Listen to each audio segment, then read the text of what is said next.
Welcome to Slasher Sunday. Let's talk about body count. What do you think? Huh? You want to talk about the shaman, not the shaman? Who told these people how to pronounce shaman? Is this some different thing? I think it's a different pronunciation because I actually have heard people say shaman before, but I've always said shaman because that's how it says. Yeah, that's how it says. Saying shaman just makes it sound like you're trying to be fancier.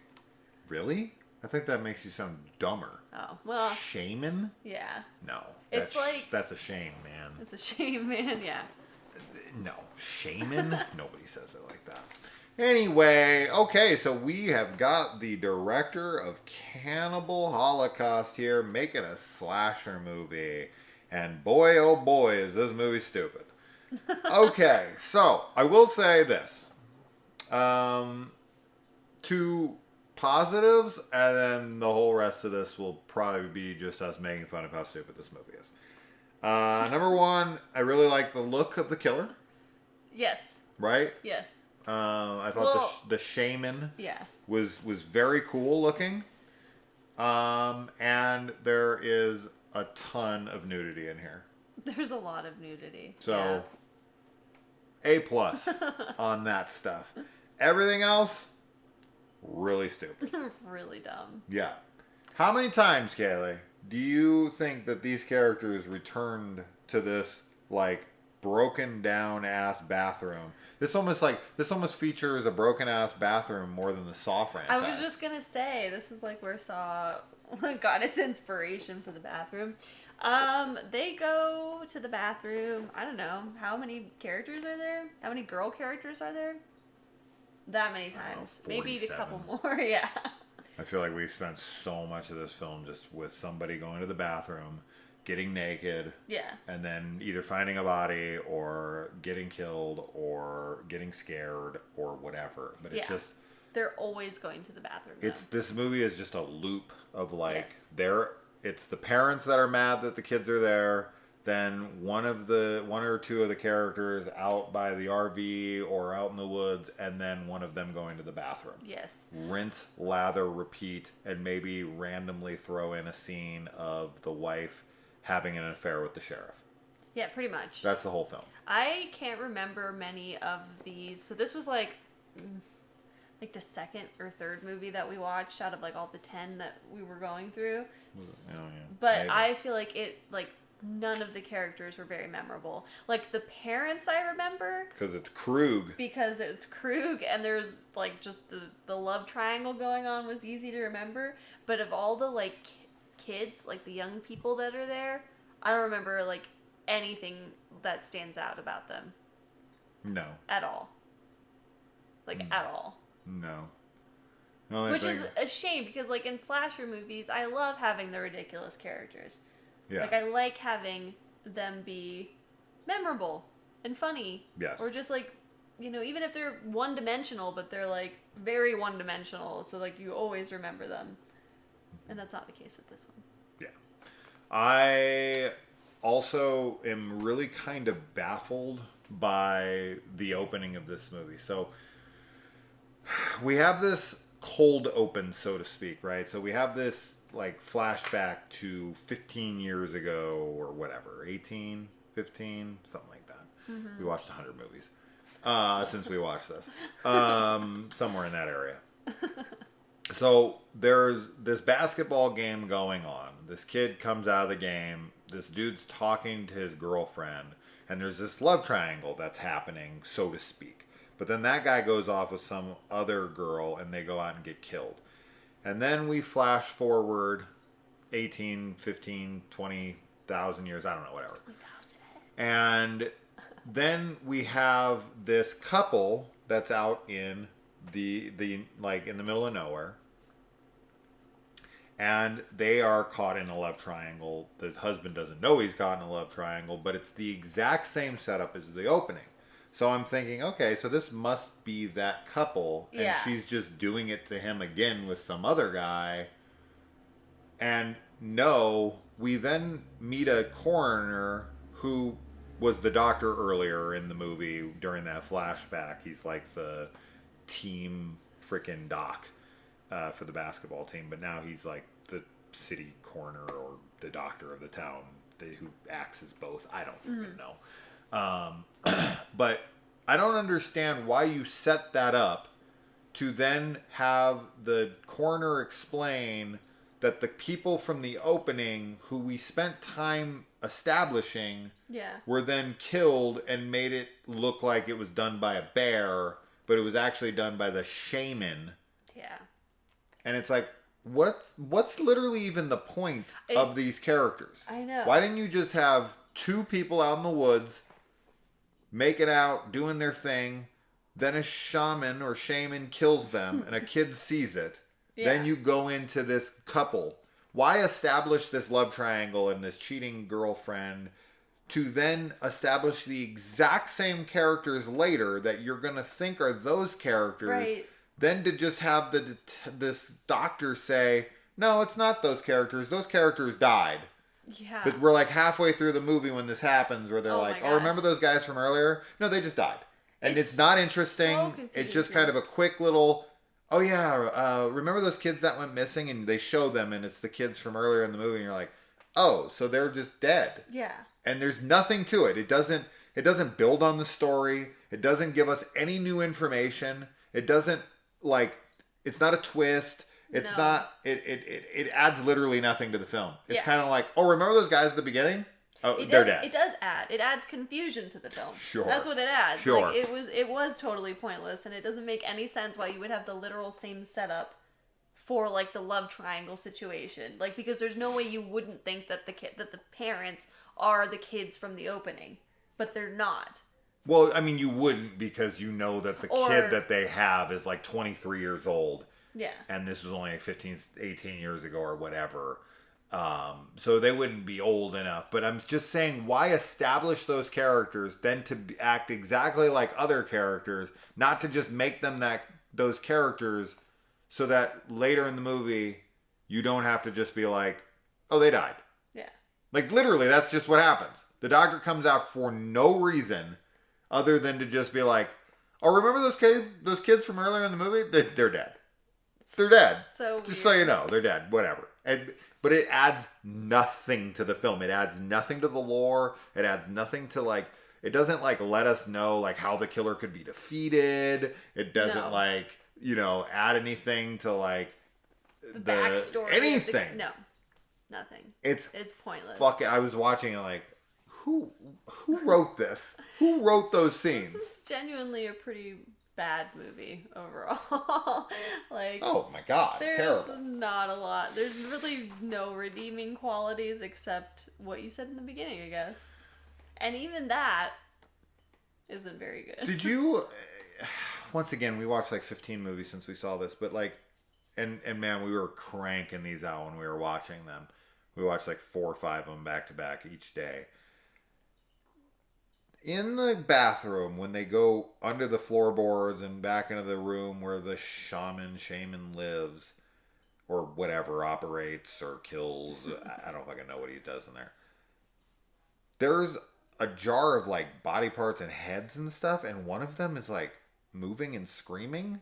Oh. Is there something to that I missed? Is that head severed and decapitated and moving after decapitation, or was there somebody behind that jar that was screaming? But who were they? I didn't understand that scene. Why was there a head in a jar screaming? I don't know. To be honest, I don't remember it super well, that scene. Yeah. I remember seeing it being there's nothing else supernatural my guess is that like that. But you're saying it was moving? I was going to say maybe it was just the head was screaming. Oh, no. And it was floating. It was moving. I don't know. I'd have to show you the scene. I'd have to watch it again, that happens, for sure. And I'm not understanding that. I mean, maybe we missed something. I'm sure we did. I'm sure we did. I'm sure we did. There's some explanation in there.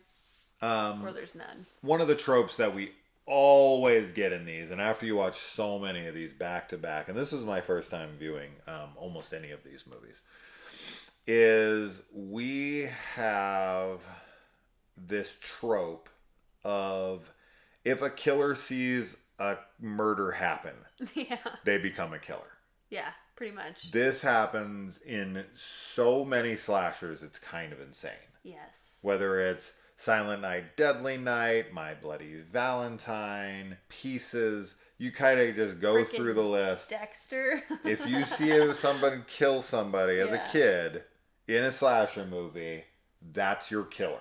Pretty much, yeah. It is very tropey. Prom and it night. kind of sucks because it's like, there's plenty of people that have been through like really traumatic stuff and have seen death at a young age and obviously don't become like killers. Not that you're aware of.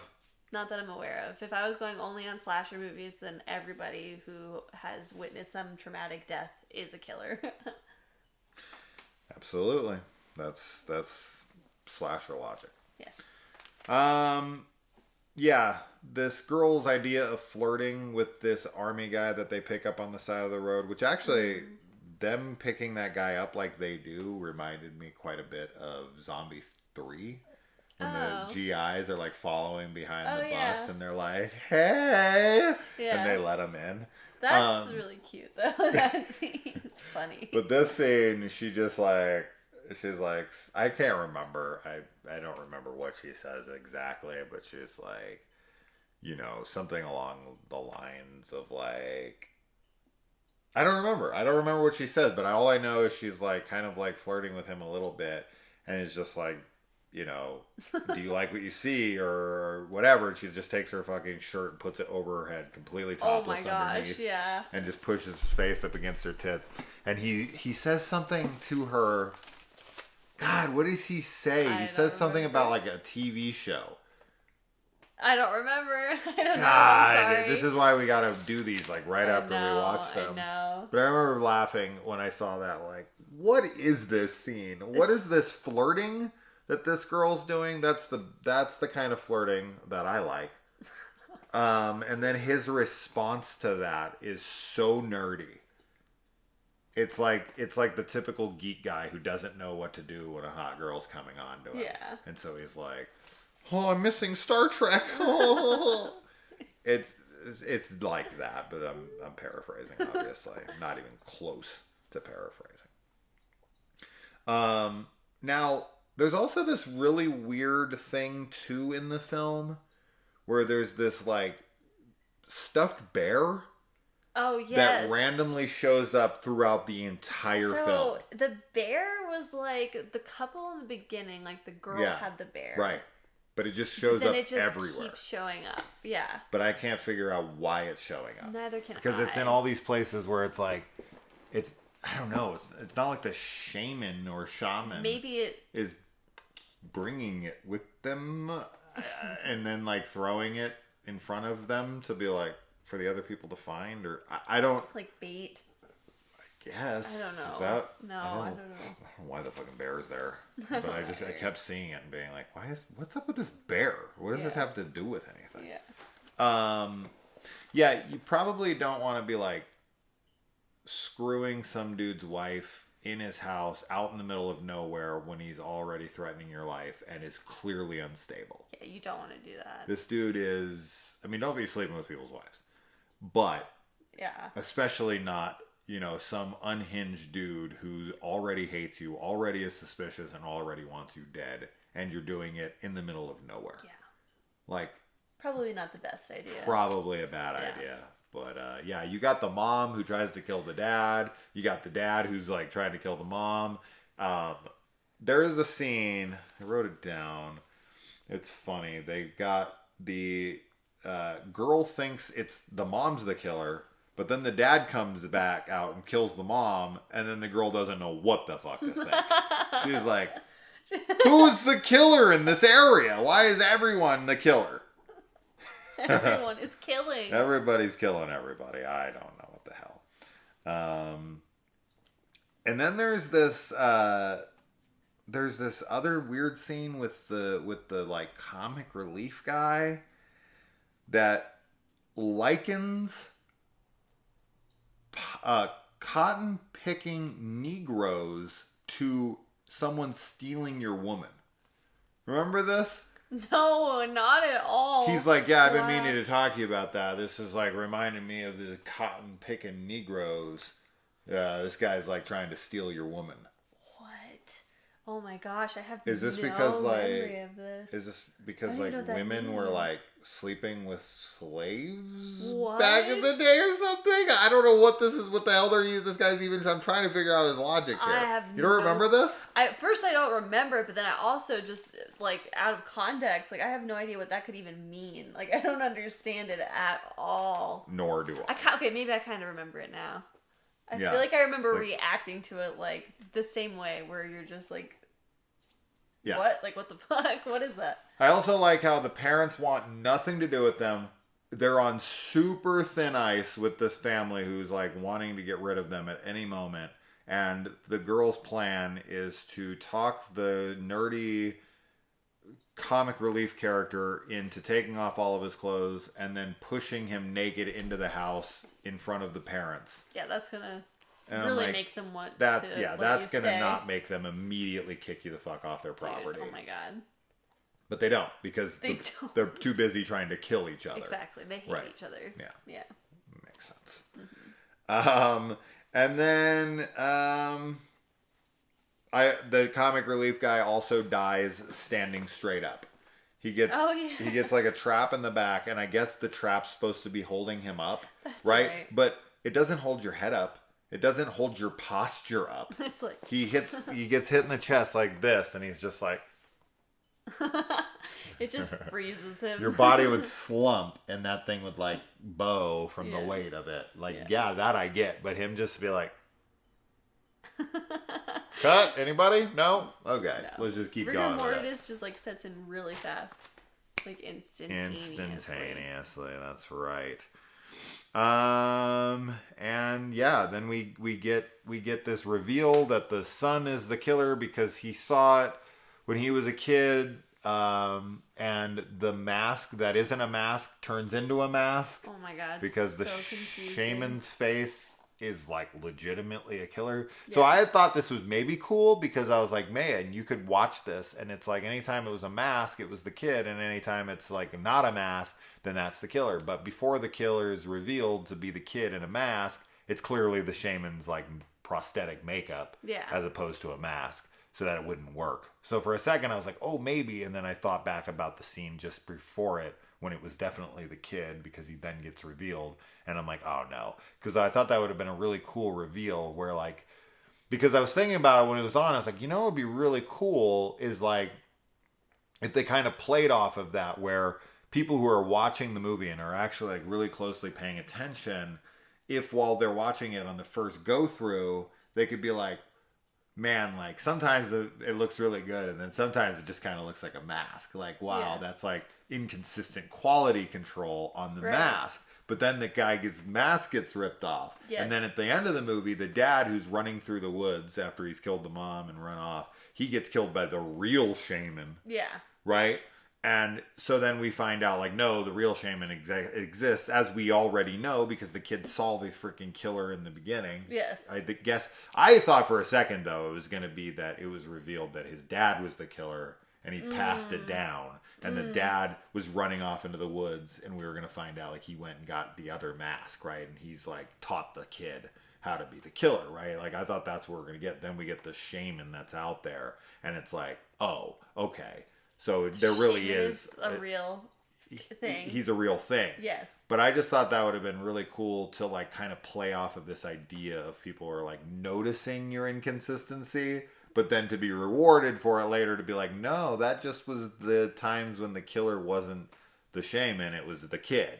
So you could go back on a second viewing and watch it and be like, oh, that's the one. Because when you watch Scream, you can never tell when it's like Billy or Stu in the first Scream or the second or third, whatever, or not the third. The third only has one killer, but you know what I mean. Yeah.